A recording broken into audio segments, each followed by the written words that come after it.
Welcome back, Know-It-Alls. Thanks for listening to the show, and as always, give us some feedback about what we are doing so we can make sure you're having a good time listening to us.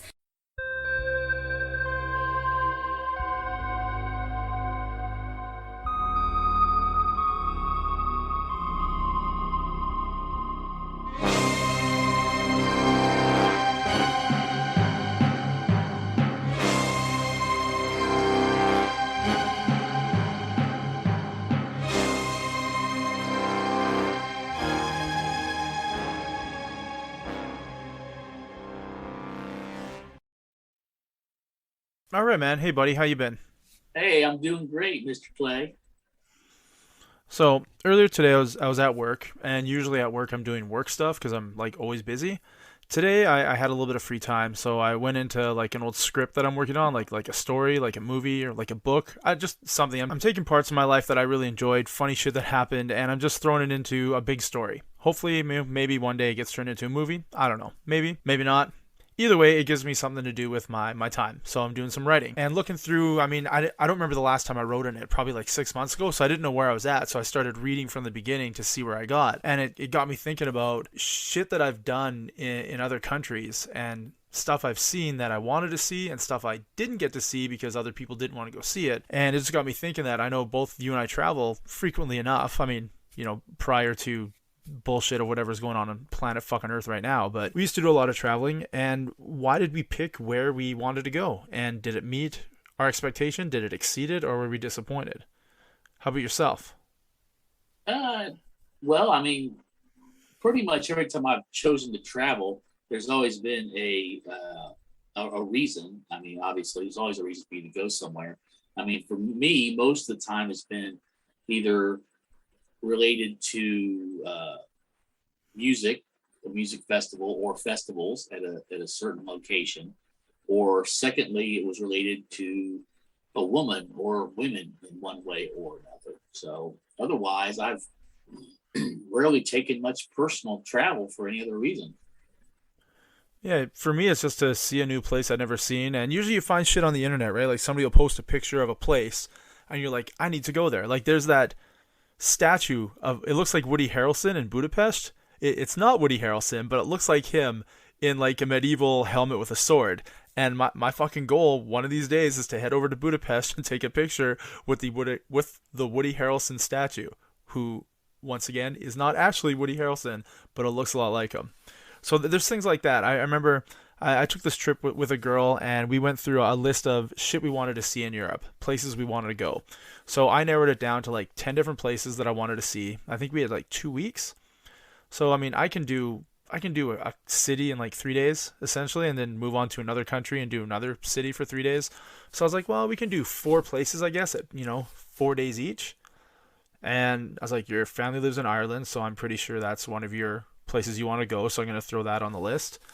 And then I picked Hallstatt, Austria, and Tallinn, Estonia, and then she picked Santorini, Greece.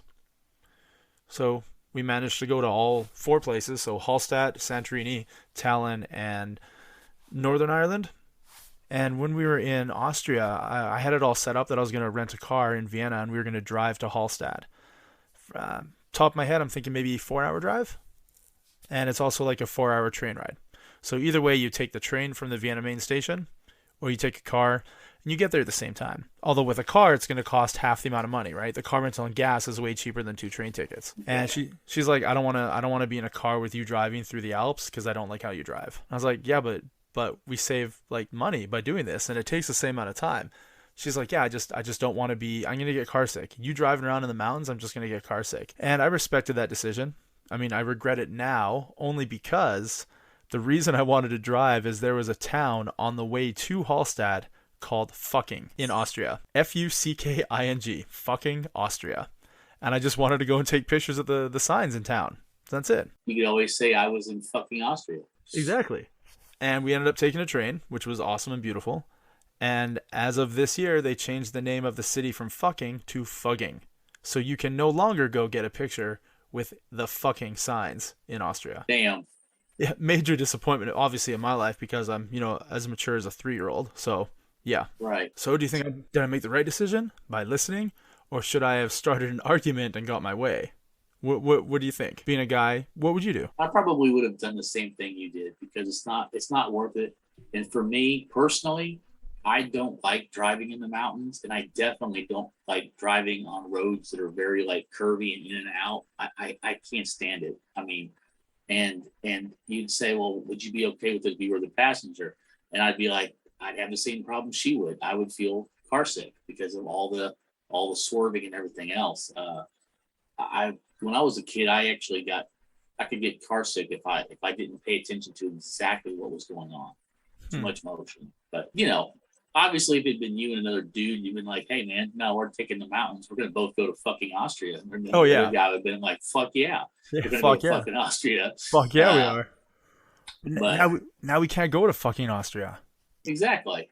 We can go to fucking Austria. I mean, the thing is that the best case scenario is that you would have had a girl with you that you could have been fucking in fucking Austria. That would have been fucking awesome. It would have been fucking awesome. Unfortunately, that's not how it worked out.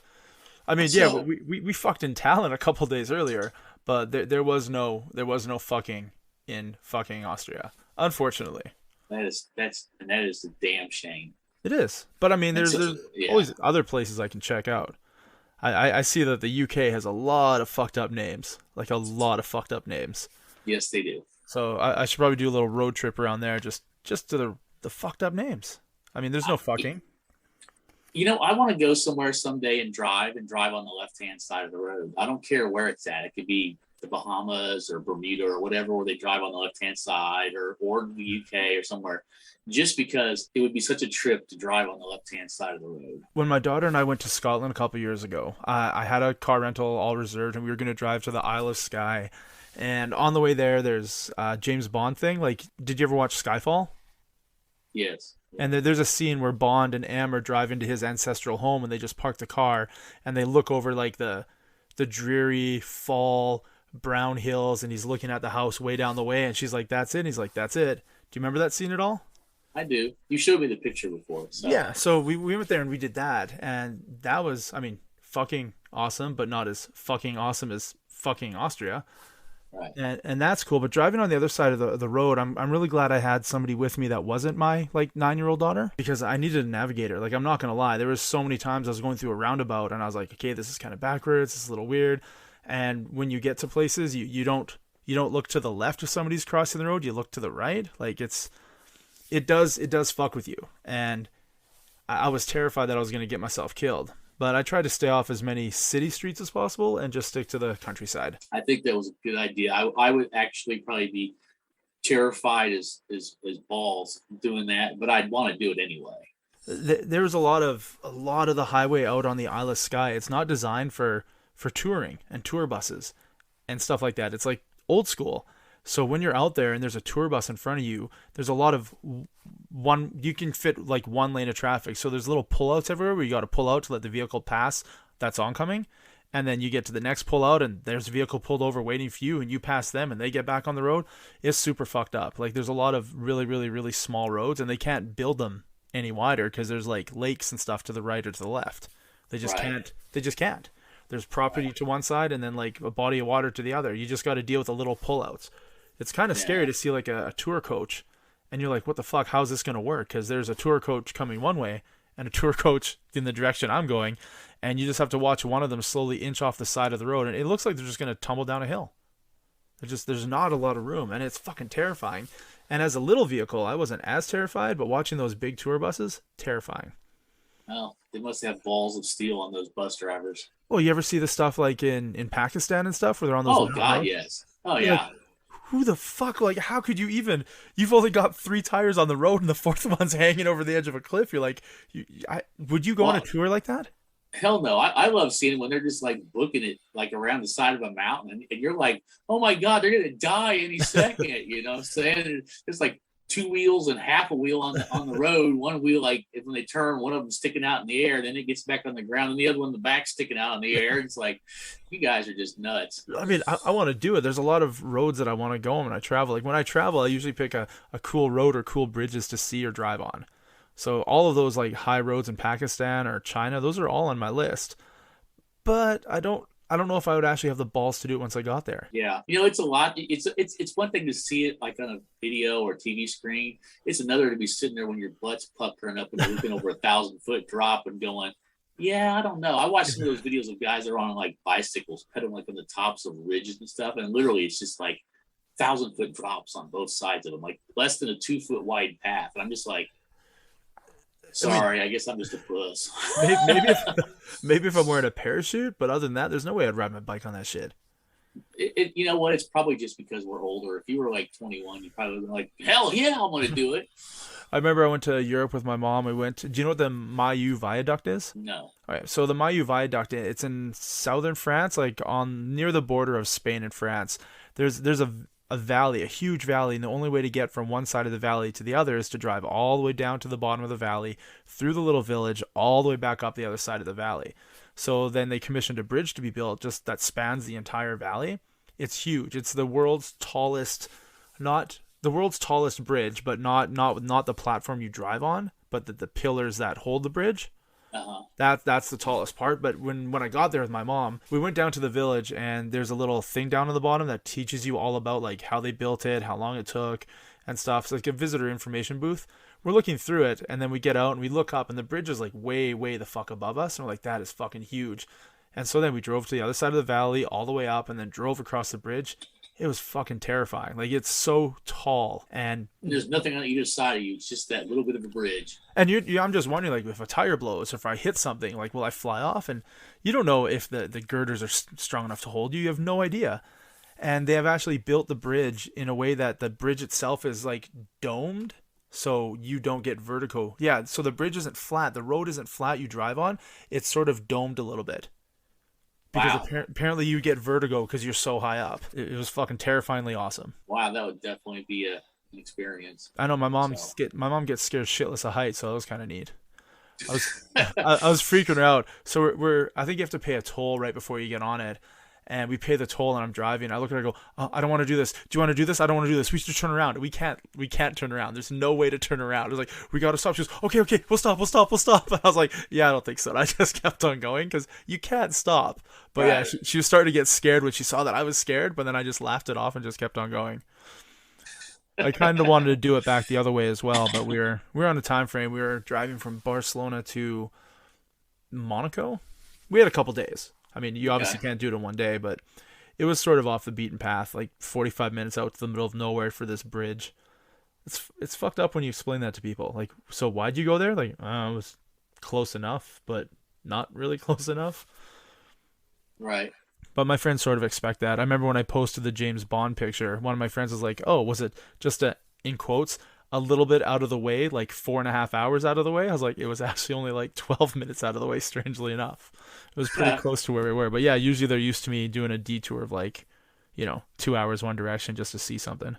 Or you just swinging through Kansas on the way through somewhere. How many hours out of your way was that? Well, 7 hours. Hey, but at least you got damn awesome barbecue.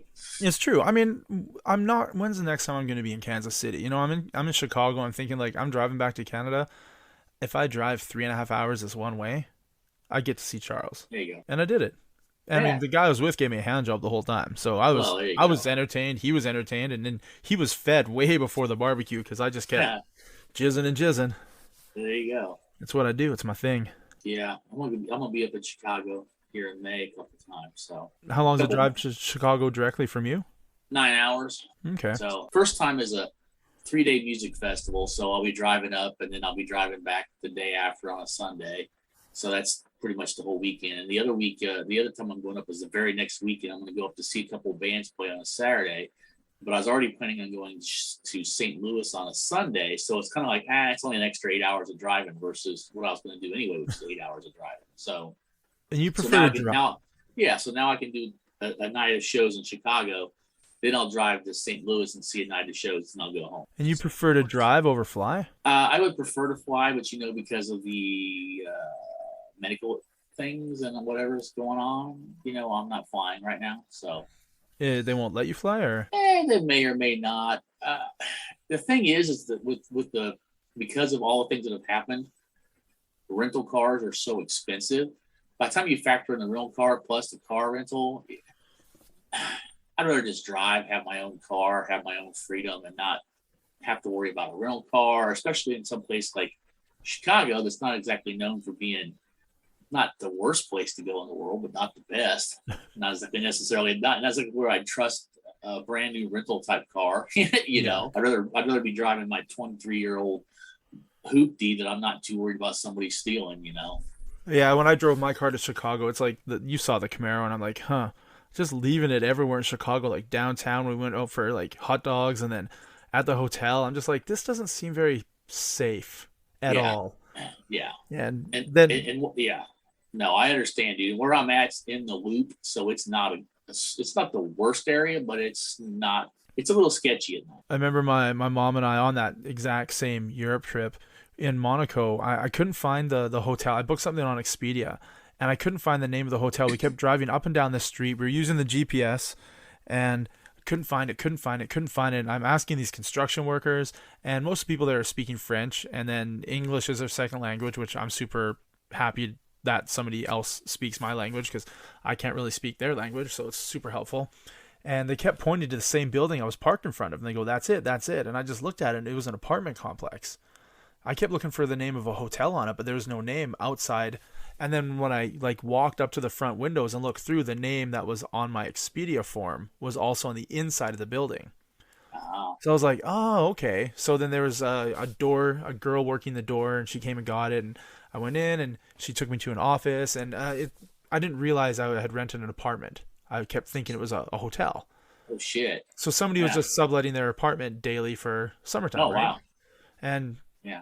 And we got to the room, and the girl's like, okay, there's only somebody working the front door between these hours and these hours. So if you're going into the city and you're going to be back up by 9 o'clock, you have to make sure you know the door buzzer number to get in, right? Oh, yeah. No. There's a door buzzer number to get in. So your key card doesn't open the main door, but the door buzzer code does open the main door, and then you can use your key card for the elevator to go to your room, and then use your key card to go into your room. And my mom and I went out for dinner, and we just left the car parked there, and the lady said there's like a pathway underneath the bridge. Like there's an elevator you can take down, and then you can end up right on the beach, like under the like Monte Carlo casino in Monaco. Wow. So we're going to go down there to eat dinner on the beach, like at a restaurant on the beach. And we kept walking, trying to look for this elevator, and we found this building, and it said beach access. And we're like, Monaco's built on a cliff. It's like level upon level upon level.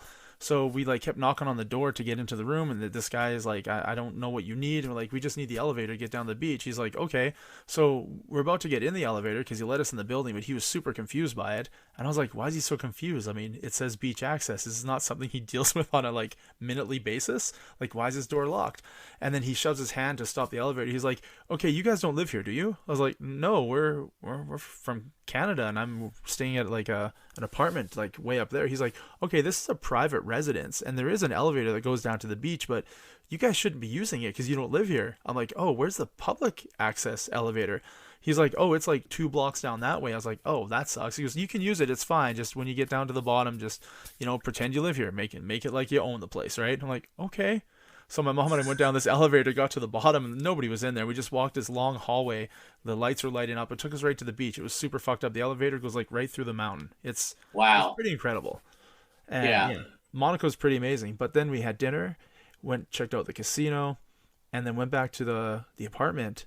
And I realized that I didn't have my key code to get into the front door, and I didn't have my keys because there's a key for the front door.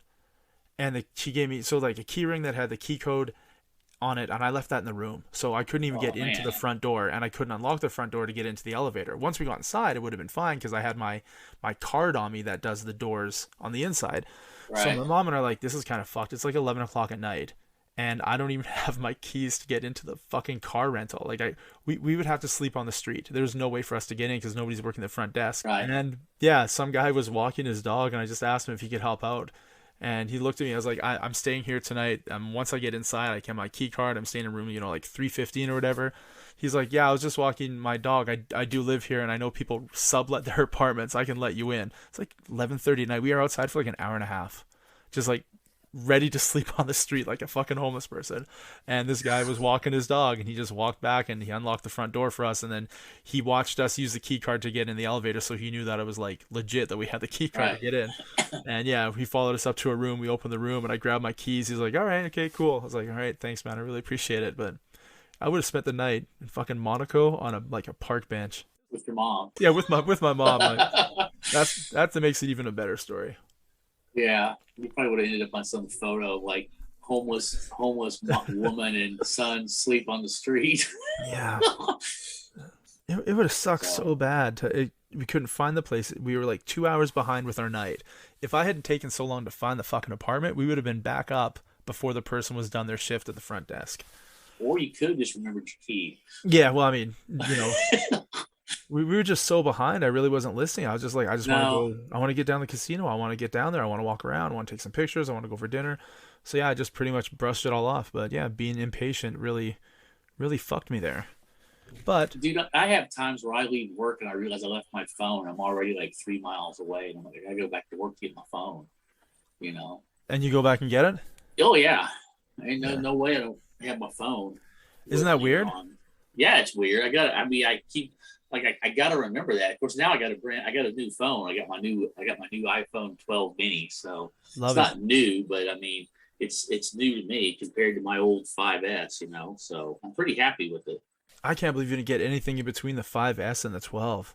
Hey man, when I do an upgrade, I do an upgrade. Well, yeah, I'm usually like a 4 or 5 year guy. Like I will. Dude, when I traded in for my 5S, it was a 3G.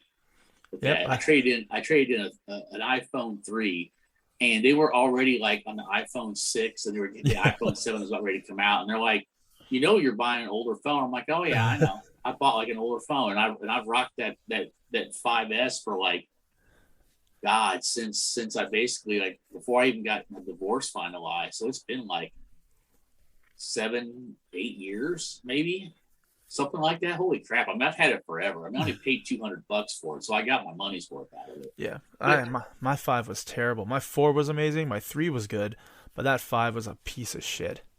Nah, I liked my 5. My 3 was awesome. It lasted forever. But I'm happy with this 12. I obviously I didn't want to spend the money for it, but here was the situation I was under. Okay, so I had my old phone, and I had to change my phone number. Remember when I had to change my phone number a couple of years ago? I don't know if I told you about that. I'm pretty sure I did because I gave you a new number. But because I had my account, my phone number was under another person's account, and he went delinquent. So for me to keep my phone number, I had to pay off his bill, which was like over $1,000. I've been paying him like $50 a month for the whole time. Your phone. Yeah, and I'm like, yeah, I'm not paying $1,000 just to keep my phone number. I'm sorry. I mean, yeah. And so I had him change my phone, and I went to a prepaid plan. And so now I decided, okay, well, I'm going to go back to a contract plan and then just buy one of their phones and pay it off every month. Well, you can't keep your phone number. I'm like, why can't I keep my phone number? Well, the phone numbers for the prepaid plan and the whatever plan are on 2 different phone banks. You can't switch back between them. I'm like, well, I sure wish you told me that when I changed things over. Maybe I wouldn't have gone to a prepaid plan, Yeah. So there was no iPhone for me to buy. I had to buy either a crappy phone from them to keep my phone number or change my phone number again. I don't want to change my phone number again. I already changed it just 2 years ago. I've already got tons of people I know that probably will never be able to reach me. I'll never hear from them ever again, And so I had to go out and just buy this phone, and then I could switch my phone over and keep my phone number. So I just went out and bought this phone. It's like 400 something, and that's it. Yeah, I'll have this phone forever. Probably like, it's 5G. I had to get 5G because they're changing the 3G over to 5G on the towers down here. So. When I got my 12 last year, was it last year? Maybe November the year before. My 6, like my iPhone 6, all of a sudden just stopped using. Like I couldn't charge it. It would die in like a minute, like 100% down to nothing. I would plug it in, and it wouldn't even register. I would have to keep turning it on, like doing the hard reset. I have to plug it into my computer. It would register that my phone's attached to my computer. So I was going to do a backup, but then it didn't have enough juice with the power from the computer to charge it to stay on long enough. And I was literally using my phone as a landline for like 4 months. So wow. I couldn't do anything with it. I would have it plugged in all the fucking time. and I couldn't take it anywhere. Take it in my car, it would die from walking from my front door into my car, even though it would be at 100%. And if I could plug it in, I could use it. But sometimes when you plugged it in, it didn't keep the charge, and then you couldn't turn it back on. And I was like, fuck, I need a new phone. I need a new phone. But I just read that the iPhone 12s are coming out. There's no sense in me buying like an 8 or a 10 or an XR. I'm just going to get the new one because I've had it for 4 or 5 years. Like, I'm done. But I had to wait, and I was like, God damn, I want the mini one they keep announcing. But the mini wasn't coming out till January, and I needed a phone in like November. I was like, I can't do this landline cell phone for like 3 more months. I just can't. So yeah, I just pre-ordered one, and they shipped it to me like, day of. And I was so goddamn happy, but I wasn't able to do a backup or anything, so it was really, really tough for me to get stuff off that old phone. Move stuff over. Wow. Well, I was able to save stuff on my computer, and it would like stay logged in for like 45 seconds. I'd just drag over a bunch of things, and then it would shut down. So then I'd drag over a bunch of things, and it would shut down. So I was able to load a bunch of old pictures and videos I had. I mean, obviously I'm going to keep those because it's probably just masturbation videos and videos of threesomes and stuff, and I want to keep that shit because I want to live vicariously through my older life. I hear you. But, I know you do. Yeah, I do. I'm happy with the mini because the mini's about the same size. Well, it's a little bit smaller than my cock, but it's about the same size as the 5S, which is what I was comfortable with. I heard those other iPhones are like so much bigger. Yeah, I don't like it. They don't fit in your hand, and this just perfect.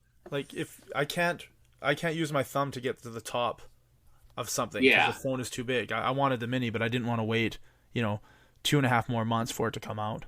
I just couldn't. That's what she said. Yeah. You're stuck in there for 2.5 months. For me, it would have been like, oh well, when's that gonna come out?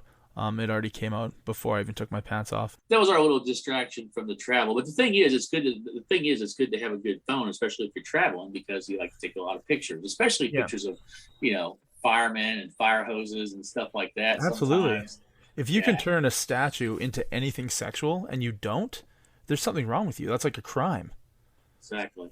Like I don't find it weird when I look over and some guy's finding a statue and he's having sex with it and somebody's taking a picture. I'm just like, these are my people. Like these are my people. Yes, I definitely, when I was at the Royal, what was it? Not the Royal Battle Museum, but in London, they have a couple huge, like 18-inch guns off of a battleship out front. Yeah. So I had to get a picture of me standing at the end of absolutely a long ass cannon with my last name being Cannon. No, well, lucky you. Best porn star name ever. Unfortunately, I do not live up to my billing. So that was anything else you had that you wanted to share about Monaco as far as that experience goes, as far as living up to your expectations? No, Monaco was nice. I saw in person a Bugatti Veyron driving around. Yeah, it's like a 1.4 or $2.4 million car. It's really weird. In front of the Monte Carlo casino, it's just like these supercars driving around a water fountain all night. Like you'll see the same Bugatti just do laps just around this water fountain, down around the block and back up, and people just sitting there videotaping everything. It's really, really weird. And then in front of the casino, there's just like Maseratis and Lamborghinis and Porsches and Ferraris, Bentleys, all just parked like, at the primo spots right in front. There's so much money. Yeah. In that fucking place. Oh, I'm sure. The yachts, oh my God, just the shipyards, yacht upon yacht upon yacht. And here I am sleeping on a fucking park bench, Like, oh my God! Look, Muffy, there's a vagrant on the bench. Long hair, beard, tattoos. God, I was gonna say a place probably has so much money that they would have just given Thurston Howell the bum rush. I remember the first time I went to Monaco. I was with my friends back in the mid 2000s. I went to Europe for the first time, and we were in Nice. And we got to Nice, we ate some dinner, and we thought, well, we got some time. What do you want to do? And somebody's like, well, Monaco is like a 20-minute train ride away. I mean, you want to go? So we went down to the train station. Yes, 20-minute train ride. And all the ticket purchasing, like all the vending machines were all broken. Like they were all out of order. So we just looked at each other and thought, meh. We just hopped on the train and went on the train for free to Monaco, just walked around, took pictures, and came back. Did you come back for free too, or did you pay we did. To come back? No, we didn't. But nobody approached us or anything. Nobody approached you. Yeah, it kind of reminds me of when I was in Tallinn. There's several times when I'd get on that tram and I wouldn't pay for it. I'd just get on it, just ride down to the class and back. What do you think I figured out after the first time I paid for like enough for like, a week's worth that I'm probably never going to get asked for this. And sometimes I just kind of like, if there's people in the trim, I just kind of wave it at it a little bit, like I was Yeah. doing something, and then I just go sit down. Did I leave you mine? I know I had some dollars saved up on my app. I don't know I what think app you it was. did. I think you did. I think I did use those or something. Because yeah, I couldn't take it to the airport early that morning. I was leaving the airport. I think Yeah, I it left was, it was before it was before the trams ran. You left yeah, really early. like 4 o'clock in the morning, something stupid. Yeah, their airport's pretty hilarious. That little airport. It's weird. So, It's such a strange place, like Tallinn, Estonia. How often have you ever heard that name in your entire life before you went there? well, you know me, I study all kinds of weird stuff, so I'd heard it before, but not a lot. And obviously, it's kind of like me telling people that I visited Baku, Azerbaijan. How many people you ever ran into that it's been like, yeah, I've been to Baku, Azerbaijan. Every time I see the word Azerbaijan, I think, hey, Charlie Ray's been there. But that's like I don't know anybody else that's ever been there. I have a friend from high school. He did I think 2 years in Qatar to teach English at like this prep school, Yeah, and that's kind of cool. yeah, I would, I would totally. I think I'll talk about two different places. I think I'll talk about Baku, and I'll talk about my visit to Tallinn, since you were kind of involved in that. But I've never really been anywhere else, kind of in what I guess I would loosely term kind of the Middle East. Although technically, I don't know if you would consider Azerbaijan Middle Eastern or more Central Asian, since they're kind of they're in the Caucasus Mountains there. I would say In Middle East. Azerbaijan. Yeah, I would probably still say Middle East too, because I mean, I'm not a geography teacher, but I'd say Middle East. yeah, My opinion matters, right? yeah, sure. I mean, it is a Muslim country. It's a secular Muslim country, basically ran by a freely elected Democratic leader who's the son of the former president. Huh. That's a nice election. Weird how that works out. Yes, overwhelmingly popularly reelected. Huh. Yes. Convenient for Right. that family. Yeah, wink, wink. Anyway, beautiful women. They're still pretty conservative, but they're more since they're secular. You still see a few what do you call them, hijabs, Yep. the whole covering outfits. You still see some of those, but for the most part, most of the women are dressed, conservative. But you still see a few mini skirts. They have nightclubs. They have Azerbaijani rap bands. Apparently, that was kind of an interesting story. Driving around, and there was a friend of this girl I met over there's Land Rover, driving over cobblestone streets, listening to hardcore Azerbaijani rap. That's an experience you never forget. Boom, boom, boom, boom, boom. Like, it was crazy. It was a lit night. Let's just put it that way. Lit night in Baku. So, as far as my expectations of Baku, I went over there to see a friend, and he had to work also while I was over there. But I was left alone a lot of my own time. It was kind of like stepping back into a time capsule in some ways, because Baku is the capital of Azerbaijan, so they had a lot of more modern buildings. Yeah. But a lot of the city was still very much kind of a time capsule. They just recently got their first McDonald's. This is like 15 years ago, 2006. Did you find like a Radio Shack? I don't think I would look for a Radio Shack. I was just hilariously looking at stuff like, they wore those the men wore these long, pointy-toed shoes. So, the shoe was, twice as long as their feet. That was, fashionable for them over there. I'm in. Yeah. It was kind of Italian-y. I think the best thing I liked about that was some of the food that I had over there, because, it was part of Russia. So there's also a large group of people that are Russian that live there. Although when the whole Berlin Wall fell, there was some not so good relations between Russia and Azerbaijan. A lot of, I think several people had gotten killed during the time period. A lot of Russians had moved, but there were still quite a few Russians that were there. And then there was, of course, Azerbaijanis. And the funny thing is Azerbaijan and the ethnic Azerbaijani people are split in two different countries. More than half of the total number of people who are Azerbaijani ethnicity actually live in Iran. They're like a really big minority in Iran, in northern Iran. Kind of like the way the Kurdistan is for Iraq, northern Iraq, right on the Turkey border. Same kind of thing, only it's Azerbaijani. And so, of course, most of the population in Azerbaijan is obviously Azerbaijani. The other thing that's interesting about that country is I wish I'd been able to have more time to get out of the city. I was mostly in the city. I did go to the, quote, beach and took a dip into one of the most polluted waterways in the world, which is the Caspian Sea. Yes, that was probably not the best idea. I probably got cancer from that. Or you got the cure for cancer from that. I don't know. I tell you what, I probably my experience dipping into the Caspian Sea probably made me immune from COVID. I mean, because COVID's kind of like, oh, well, we see you already got the master plan stamp, so we'll just give you a pass. No, it gave your penis superpowers so you can enjoy threesomes and orgies. It glows in the dark. Yeah. It's like a glow stick. You shake it up enough and it turns bright yellow. You're the one solo guy that gets invited to all the orgies even though there's no woman with you. Just because they want to have the glowing penis. And, you're at that point, all your diseases are cured and you have no sperm count. So you don't need to wear a condom at these things because you're not spreading anything and you're not getting anyone pregnant. I just want to know if it's like brightly colored like Mountain Dew on a spooge. Well, it's usually in my mouth, so we don't get a chance to see it. Yeah, there you go. Yeah, the trip to the seaside was interesting. Not exactly. I mean, it was fun. I'm glad I went. They don't exactly have sand there.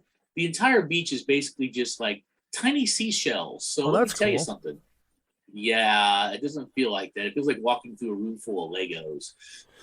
Oh, so the water hasn't gone over the seashells to smooth them out. They're just shredded, shredded seashells. The whole. There's like no sand hardly. There's some sand, but it's pretty much just seashells. So yeah, that was an experience. But it would have been cool because, like I said, they have 7 out of the 9 temperate zones in the country. So they have like tropical, subtropical, temperate, pretty much up to like almost subarctic if you go up into the mountains, because on their western edge, which is where they have their contested land issues with Armenia.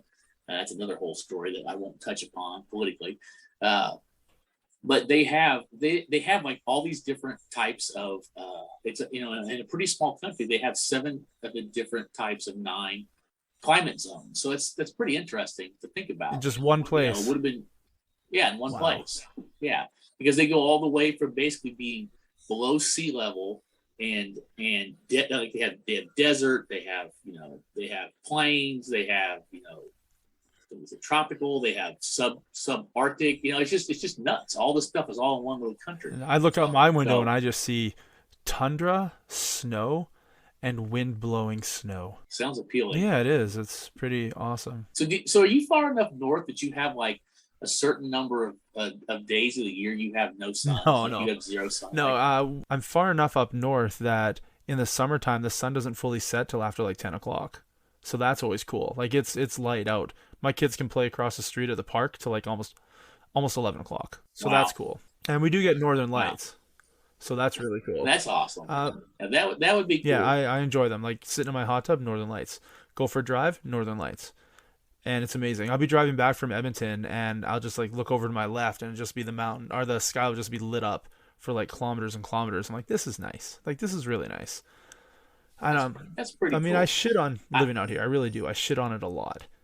But the sunrises and the sunsets are like nothing I've ever seen. Just breathtaking. And we have like hoarfrost. I don't know if you've ever seen my pictures of like the trees covered in like an ice, or the trees are covered in like it gets foggy at night, and then it gets so cold that the fog literally freezes to any surrounding thing. It's on your car, it's on your antenna, it's on your fence, it's on your trees. It's amazing. It's beautiful. Wow. Yeah, I would love to see the Northern Lights someday. I would like to go. I think I would like to go to Finland. I've got friends from. Well, before I talk about that, I'll go back to finish up Azerbaijan. Sorry. But as far as my expectations of Azerbaijan, since it was kind of like a last minute kind of thing, I didn't have a whole lot of expectations or investigations that I did. I just kind of went over there and just said, "Hey, I'll see what this is like," And I will say this: it's an eye-opening experience to go to a completely different culture in the world. I mean, that's pretty different. I mean, like going to like Germany or England or whatever. Okay, it's like, yeah, it's still Western civilization. Yeah. This was definitely not Western civilization, and it was very interesting for me to get that kind of cultural experience to compare that to about coming back to the United States. There was pluses and minuses. Mostly, it made me a lot happier about being in the United States at the time. But I will say the bread there was awesome. They were very much still in the like I said, it's like a blast from the past. So there wasn't tons of like big box stores. Yeah. There wasn't tons of billboards. There wasn't tons. I mean, it was very much more like, I don't know, even like maybe like the 1950s, maybe even earlier than the 1950s in the United States. It was just very much, they were trying to modernize, but for the most part, most of the country is very much more slow paced, family oriented. Obviously that's with the Muslim, but more secular Muslim. They're still Muslim, but you could just go, you get everything more local. Like you wouldn't have a whole bunch of food at home. You had small fridges like they do in a lot of places in Europe. You didn't buy tons of food just to store it. You shopped more often, and so every day you just stop and you spend it was like a quarter for a fresh baked loaf of bread. There was no bullcrap sugar in it like they put it here in the United States. It was just fresh bread. It was just so awesome, this bread, and like fresh butter, and it was just natural. I mean, like really, truly natural, not the bullcrap. They say natural flavors in the U.S. It's like squirt some bullcrap in it. Natural flavors. Yeah, the last thing it's in there is natural. So I love the food. I love the people. The people were, that I talked to at least, were very friendly. Maybe some people weren't, but it was kind of like they kind of did a thing where they kind of like presented you the best of the country, kind of tried to hide the bad parts of the country from you, as a Westerner, kind of thing. But it was an interesting experience, like I said, you don't forget driving around a Land Rover playing the Azerbaijani rap. No. So that's a heck of a. It's on my bucket list now. I'm gonna avoid the Caspian Sea though. Apparently, the women over there are very beautiful. Obviously they have a little bit more tan skin, but long black hair, black eyes. Very much, very similar to a lot of the ethnicities around the equator. As far as like latitude or longitude. Anywhere along the, Mexico, Spain, Italian. Same kind of thing. But and Persian's a whole different type of ethnicity, and so Azerbaijanians they're not Arabic. They're not like Arabic, like you would say a Moroccan is, or an Egyptian, or a Libyan. As far as Arabic, they're different, very beautiful, friendly people. I really don't know that I ever plan on going back there ever again. It was an interesting experience to go there, especially less than 3 years into the Iraq War. So I'm sitting there in Azerbaijan. I know like several hundred miles over this way is Iraq.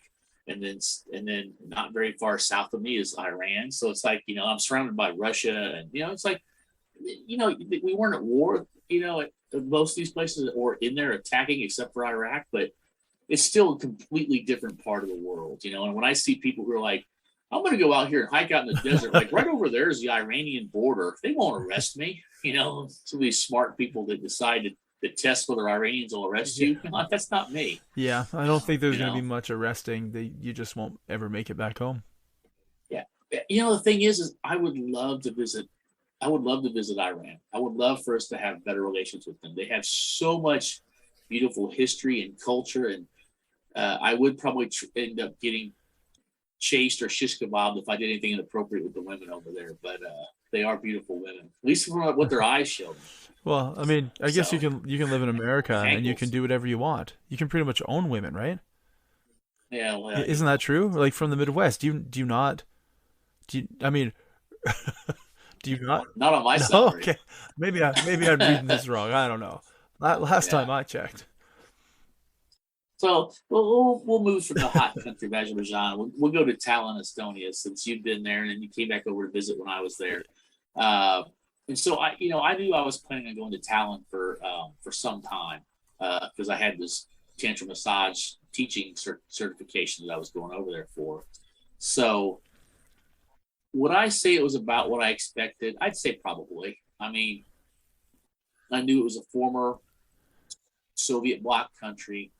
Uh, I knew it had this really great, old town area like we visited with the cobblestone streets and the Yeah. old buildings and the I wall. literally stayed in there last time I was there. Like Yeah, prior to going to Hugh, I yeah. literally stayed at an It apartment was in that area. it was it was beautiful. But hey, at least this time when you came over the second time, you got to experience the Christmas market, so that was Yeah, it awesome. was awesome. Uh, I will never probably experience anything like that in my life again. Who knows? I Not with might, but that I mean, attitude. it's a great memory if I never do, but I would love to. But I don't know what the thing is it was a great city. That you could tell they were working really hard to modernize the Oh city. yeah. There's a lot of money coming into Tallinn, and for those of you who don't know, Tallinn is kind of like a little bit like the Silicon Valley of Eastern Europe, at least for sure. They have a huge amount of tech companies that are there. Skype was actually created by a company that was based out of Tallinn, Estonia, and they have a citizenship program. It's an e-citizenship program based around business startups and entrepreneurs and stuff like that. It's pretty cool stuff. And not to mention that it's a ferry ride across to Finland, although I did not get over to Finland. I really wish we had. But I'm going to go back. You know what? I do want to go back. And I really want to go to Finland. It just depends on what happens in the future with travel abilities. I would like to go to Finland and go up to northern Finland and probably see the northern lights Oh my God, from we could there. go together and stay in one of those igloos. Yeah, that It'd would be be awesome. romantic. Yeah, we could kiss in front of the reindeer. Oh well, that's less romantic. Can we ask the reindeer to join in? Is that We legal get a whole in maybe we get a Finland? whole bunch of reindeer to do a train around the Is that igloo. is that is that legal in? I mean, you can eat reindeer in Finland, can you not? Pretty sure you can. I mean, that was my whole goal when I went to Finland. Like we were in Tallinn and we did take the ferry over to Helsinki for the day, and my goal was to find like street food, like shawarma, but like reindeer. I couldn't find shawarma reindeer anywhere, which kind of made me sad. So strangely enough, I ended up eating Chinese food at a mall. Figure that one out. Wow. Yeah, I usually like to eat. You made me think about that Chinese food place at the mall that we went to. There was like 500 items on it. You remember that Where was place? that? When we were in Finland, were Wait, you wait, we not were in in Finland? When we Finland? were, no, no, no. When we were, maybe you weren't with me. I thought you were with me when I went there. Did you weren't with me when we went to that mall and we went to an Indian restaurant? It was like a Chinese Indian Are you talking about Tallinn or what are you like talking about? in Tallinn. Yes, didn't we go there We together? wa- I could have. we walked around a mall that was like after hours, and we went to like the Playmobil store, and there was like the big Stay Puft Marshmallow Man toy, but we didn't. Was Yeah. that's the only mall I think I went to with you? No, I could have swore you were with me when we went to that restaurant. That restaurant it was in a mall, and I was like, I want some Indian food. And we went there, and it was like this huge menu book, and I remember us laughing. I know you were there with me because I know it was you because I don't remember anybody else being there except you. Aw, We that's so we, we sweet. went Okay. there. No, no, Yeah, you don't remember that, but like I was laughing about it because it was like three different restaurants in one. So this whole menu book was like 500 items, and like this section was like Indian food, and then this section was like Chinese food, and then this other section was like Thai food. And so there was like 500 plus menu items on okay, this menu. I'd never seen a menu that big in my I'm life. trying to think of in Tallinn when I went out with you, there was a mall we went to that I just talked about, but then Yeah, another one that was like attached to like that really tall. Remember the hotel we just hung out in the lobby, which would had the it had the KGB museum on the top. oh yeah, yeah, yeah. That So like mall. Yeah, across, it wasn't that no, but mall. across. It was the one that we'd walked to like a couple of miles over. And there was kind of like a Best Buy or something there, like a big blue kind of building by the entrance. We walked in. We went there specifically to this restaurant. So Okay, I'm losing my mind then because I remember walking through. I don't know why we were at that mall that wasn't even really open. Like there wasn't a lot of stores open in the one mall we went to. well, there was that one mall we went to where we went to the top floor, and it was just kind of like we walked around. There was like all this wooden decor. We were kind of like walking around. We like walked up this area. There's like See nobody that there. It's just us, and that we walked past these people coming down the yeah, stairs. that's the one that had like the Playmobil big huge statues we took Okay. pictures at. And that's the Yeah. one I remember. I don't remember going to any mall that there was like 500 menu items on a. Are you sure that that was me? Was it? Maybe it wasn't you. Maybe I went with a group of people Was from it before? you know what? Maybe I did go with a group of people. I could have swore it was when you were there that you went But with see, me. now I'm pissed off that I didn't get to go there. So now I got to go back to Talon a third time so that I can go to the Asian, Indian, Chinese Oh, 500. it was crazy. They're like, you want Indian? You want Indian, Chinese, or Thai? Yes. Well, we have a store for you. Oh, you're not talking about We're women. like looking through the. It's like it was like 20 pages of menu stuff. I'm like, man, you either got one damn good cook in the back, or some of this stuff's going to really suck because people don't know how to cook it. They don't cook it very often. I mean, they can't be making like every one of these dishes every day. Did you ever You watch know? the TV show Happy Endings? Okay, there's a guy in it. His name is Dave, and he owns a food truck. Okay. Before he opened his food truck, I don't remember what job he had, but he hated it. And he always cooked at home, and all of his friends loved it. And he's like, "Well, maybe I'll start my own restaurant." They go, "Well, Dave, you need a business plan." So then the next day, he's like, "All right, guys, so I've got my business plan. I want you to sit down before I go present this tomorrow at a meeting that I have with this like hotel, motel, restaurant conglomerate. I need you to tell me if I'm like on the right track here." So he's got like a PowerPoint presentation ready to go, and he's like, you know, "You talking with your girlfriend?" And she's like, "I kind of want Chinese tonight." And your kid's like, "No, no, I want Mexican." And then your son's like, "Well, I kind of want like, East African." And I'm like, "Well, you know what? I could really go for some surf and turf. But you know what? We can't decide. So why don't we just go to Dave's Pangea Grill?" And it's like 142 pages of a menu. Literally got something from every single country on the planet.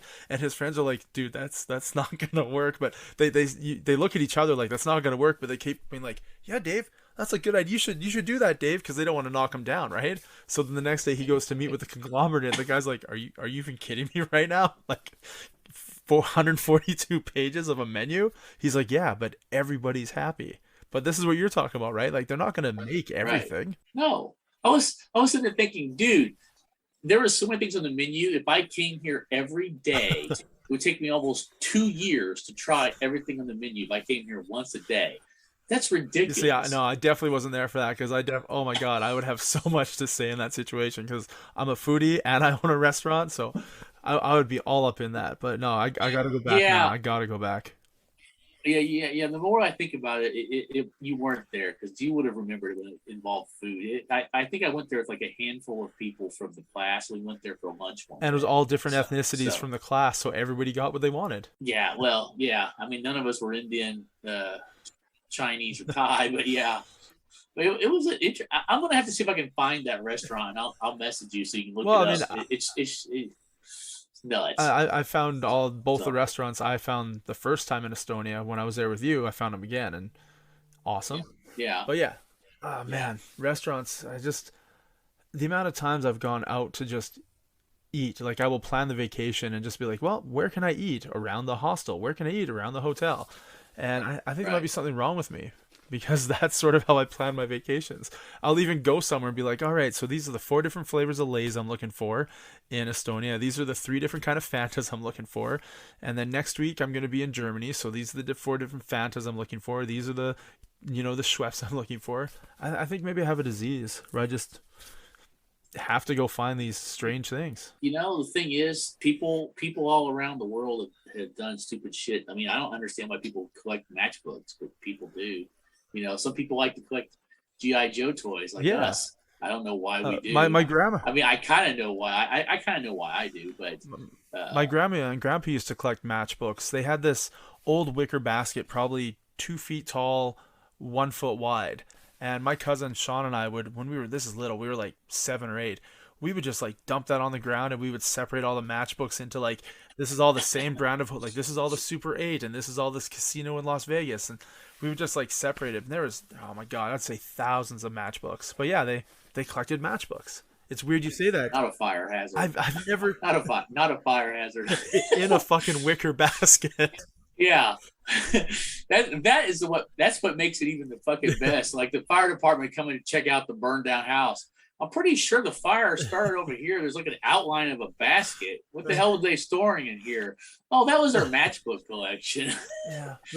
I did go into a person's house once, and they had this giant, like, size, like, humongous, like, punch bowl kind of thing, and it was just full of matchbooks from all over the place, you know. And Well, it makes me think about my grandpa. My grandpa collected maps, and so I've got this whole box full of old maps from like the 50s and 60s when they were doing road trips. Yeah. Right. So I've got all these like vintage maps. And I'm like, I'm probably going to try to sell them. I mean, what am I going to do? They're probably going to be thrown away, or I can't bury them with me, or I don't need to. But it sounds like it's cool. It sounds like super collector items. Like, I'm not going to lie to you. I don't know what happened to my grandparents' matchbooks at all. Not a clue. Yeah. But the maps sound like something that would be more collectible years and years later. Although, you know, I would think you can't really buy. Most of them are 50, 60 years old. You can't even buy matches anymore. You know what I mean? It's hard to find. So maybe those are super collectible. Oh, yeah. I collect like this. When you saw me grab this, these are pens from hotels and hostels that I stay. Every time I go to a hotel or a hostel, I take the pen. You snatch a pen. And yeah, like this one, City Stay Hostel, Berlin. I have not been to this hostel since 2006, and I still have this fucking pen in a jar. Like, so many. Ooh, the Luxor, Las Vegas, Excalibur. It's funny when you show something like that, and you see people laugh at like, oh, look, the crow's got a whole bunch of stuff in his nest. How the fuck different is that from us? Yeah. Oh, look at all my bullshit on my wall. How are you different than a fucking crow who's got something shiny, right? You know, we're just animals that like mementos. And this is definitely a G.I. Joe one. J.W. Marriott. There you go. And I don't know where that was, but I know it was definitely a Joe Con because they always stay at a lot of Marriotts. They do. They are Marriott happy. I do miss the Joe Con trips just because hanging out, you know. But what are you talking about? We still get to do this. Yeah, well, exactly. It's almost exactly the same, you know. No, it's not. No, it's not. Although I think I might. Well, I'll say that for. I was going to say I might see Richard when I go down to Houston. I'm going down to Houston in April. Oh well, I hope you do. Say hi for me. I will. I'm gonna message him and see if he wants to meet up for lunch. Maybe I'll go to his house and he can show me his Joe collection. But I'm sure he's not going to want to show it off. It's probably all in boxes. You guys in your boxes. Yeah. But anyway, so you know, Talon was great. I definitely want to go back to Northern Europe again. I definitely like the sauna culture that I discovered really in Estonia. I've done sauna before, but it changed me doing it there and having the experience of how they do sauna. And I would definitely like to experience that, like a true like out in the woods Finnish experience in a sauna, you know. I wouldn't mind there being a few hot naked babes there too. I mean, I'm not gonna lie. Aww. You know, I won't be able to see them with my vision. I'm so disappointed. I'm thinking we're supposed to be going out for Northern Lights and Finland, and now you're talking about hot babes. I'll save time for you, lover boy. Yay. I think me and you should go to Russia and have the experience of, what do they call it? Not a baño or whatever. Baño, is that a bathroom in Spanish? No, baño is in Spanish. What do they call it? There's a term for it, like in Russia, and basically you go in there and you're like but it always seems really smoky in their ones, and they like beat themselves with like pine needles and stuff like on sticks. I'd have to look it up, but I don't know. Maybe I think I'm gonna pass on going to Russia with you. I don't know. Well, right now, I don't think either one of us should be going to Russia right now. There's a little bit of potential problem there, you know. But I would say, as far as Talon goes, going back to the original topic of this whole conversation, I think Talon lived up to my expectations. There were some beautiful women there. Unfortunately, we were there, you know, I was there in wintertime, so people were all covered up.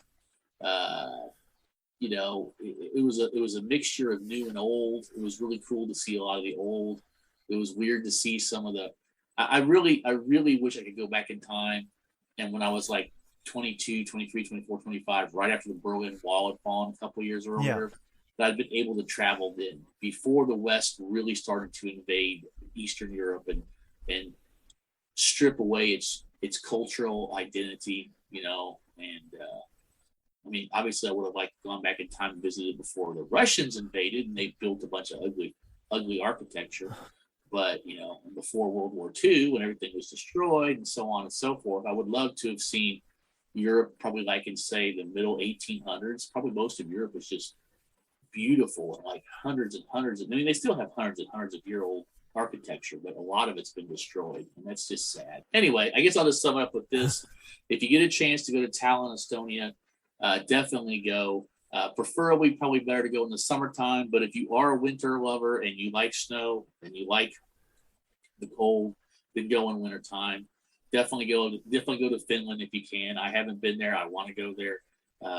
And like I said, I do find Estonian and Finnish women beautiful. So for me as a guy, 2 thumbs up on beautiful ladies. I concur.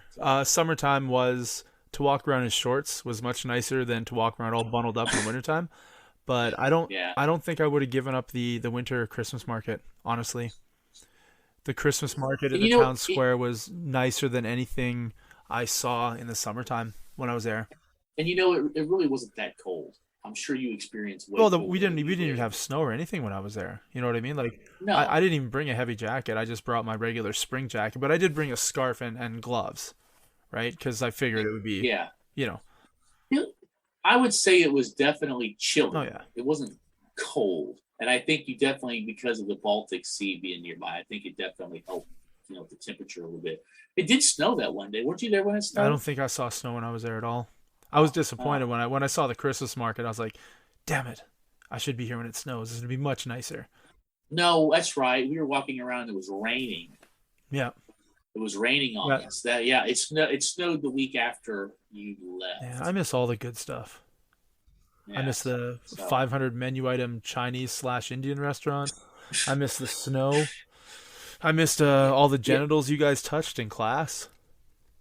And you would have liked that too. I missed a lot of stuff. Yeah. All I did was like walk around and take pictures and eat cool food. Well, if the day ever comes, hey, here's a new idea. So something I didn't tell you was, I don't know if I'm gonna go back to Tallinn because the school that I went to kind of relocated. They're now based out of Nicaragua. Huh. Because Nicaraguan travel restrictions are a lot better than Europe is. So they're kind of setting up a possibility of relocating there and kind of having that as their base of operations, and a really nice beach town about 2 hours west of the capital. So it's only like a 2-hour bus ride from the capital out to the coast. Really beautiful little town. And so they're going to start having in-person classes again. So I've never been to Nicaragua, so I'm sure I'll probably go there. Well, I'm going to close out the show here with just a little throwback to one of our older shows. We had a show that we talked about average penis lengths in men around the globe. And Central America had the men with the largest, on average, penis lengths. Really? So, if you really feel it's necessary to go to Central America, you won't really stack up to those around you. So, have fun with that. Well, Southeast Asia has the average smallest size, so maybe I should just stick to that. You should just convince the tantric people to move their office to Southeast Asia. Yes, but you move to Vietnam, please, though. All right. Well, good to know. I'm not going to be down there looking for penis anyway. Well, I mean, you're still young. You got plenty of time to go down that road, right? I'm definitely happy on the path that life chose for me. All right, man. Well, thanks for sitting down and chatting. I appreciate you spending the, Sunday evening. Well, it's always a pleasure sharing time with you, Mr. Clay. We got so many stories to talk about and extrapolate from our past. I'm sure we'll have many more episodes to go. It's kind of sad that we have nothing to talk about present or future because, most of my life is just work and kids. Whereas before it was working kids and travel with new experiences. And I haven't done really anything new. Other than my, kid asking me where his testicles were. There's nothing really going on in my life at all. Well, you never forget that conversation the first time your son asked you where his testicles are. We were having dinner tonight, so it was me, my daughter, and my son. And I was showing them an old video when he was like, 2, and we asked him to go grab the blanket. So he goes to my room to grab my blanket.